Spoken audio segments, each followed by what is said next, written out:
Il faisait nuit. Pas une nuit de tempête, ni de grands bouleversements. Une nuit simple, tranquille, comme tant d'autres. Le ciel brillait de 1000 étoiles, et le vent effleurait doucement les collines de Judée. Les gens dormaient, les portes étaient closes, les lanternes éteintes. Et pourtant, cette nuit-là, le ciel allait toucher la terre. Au cœur de cette obscurité paisible, deux silhouettes avançaient lentement sur un sentier rocailleux. Joseph, le regard tendu vers l'horizon, tenait les rênes d'un âne fatigué sur lequel reposait Marie. Elle, épuisée mais calme, portait en elle le plus grand des mystères. Elle savait. Dans son ventre grandissait une promesse, une lumière, un enfant pas comme les autres, l'enfant d'en haut. Et chaque pas la rapprochait du moment où l'éternité allait prendre chair. Bethléem était bondée. À cause du recensement, tous étaient revenus sur la terre de leurs ancêtres. Les ruelles grouillaient de monde, les maisons débordaient, les auberges refusaient des dizaines de voyageurs.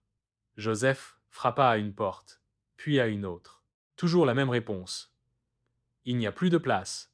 Et le temps pressait. Marie sentait les premières douleurs, le signal discret mais implacable que l'heure était venue. C'est alors qu'un homme peut être un humble aubergiste ou un berger compatissant, leur proposa un abri inattendu, une étable, un lieu de bête, de paille, d'odeur forte. Rien de royal, rien de sacré, en apparence.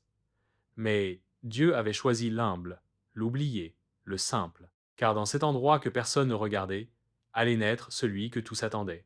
Et ce fut là, dans le silence de cette nuit, qu'un cri retentit. Un cri fragile, humain, petit, le cri d'un bébé. Et dans ce cri, un monde entier venait d'être changé. Jésus, le Fils de Dieu, venait de naître. Il n'y eut ni trompette, ni couronne, ni palais. Juste une jeune maman, un père adoptif plein de foi, quelques animaux endormis, et un nourrisson enveloppé de l'ange, couché dans une mangeoire. Mais ce nourrisson, c'était Emmanuel, Dieu avec nous. Pendant que la ville dormait, ailleurs, dans les champs, des hommes veillaient, des bergers, modestes gardiens de troupeaux, habitués au silence et à la solitude. Rien ne laissait présager que leur nuit allait basculer. Et soudain, le ciel s'ouvrit. Une lumière aveuglante les enveloppa. Leurs cœurs se serrèrent, leurs mains tremblèrent. Ils tombèrent à genoux, saisis de peur. Mais une voix douce et puissante résonna. N'ayez pas peur, car je vous annonce une bonne nouvelle, qui sera une grande joie pour tout le peuple.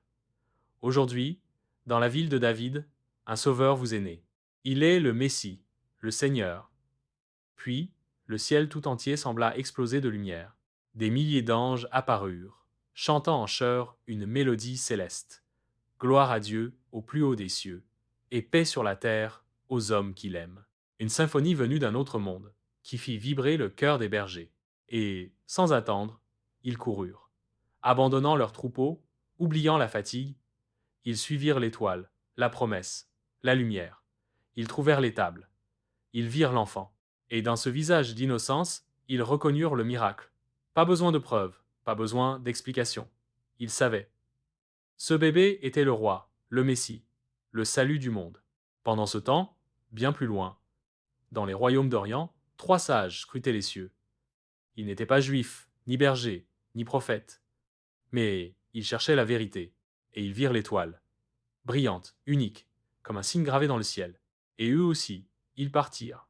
À dos de chameau, à travers les déserts et les montagnes, ils poursuivirent cette lumière, sans carte, sans GPS. Juste une étoile et une foi profonde. Lorsqu'ils arrivèrent enfin, ils s'agenouillèrent. Ces hommes riches et puissants déposèrent leurs trésors devant un enfant couché dans une mangeoire. L'or, pour reconnaître sa royauté. L'encens, pour honorer sa divinité. La myrrhe, pour annoncer son sacrifice. Car même à cet instant de douceur, le ciel savait déjà ce que cette naissance coûterait. Et pourtant, la lumière brillait. Une lumière qui allait traverser les siècles, franchir les frontières, guérir des cœurs brisés, relever les perdus, restaurer les âmes. Cette nuit-là, ce n'est pas seulement un enfant qui est né. C'est l'espoir qui a pris forme. C'est l'amour de Dieu qui est descendu du ciel pour marcher parmi nous. Non pas dans la grandeur, mais dans l'humilité. Non pas avec des armées, mais avec des larmes d'un nouveau-né. Car Dieu n'a pas choisi un trône d'or, mais une crèche. Il n'a pas choisi des palais, mais des bergers. Il n'a pas choisi la force, mais la tendresse. Et si cette histoire nous bouleverse encore aujourd'hui, c'est parce qu'elle nous dit une chose essentielle. Nous ne sommes pas seuls. Dans nos nuits les plus noires, une étoile brille encore. Dans nos silences, une voix douce murmure encore. Et dans nos cœurs fatigués, le ciel descend encore.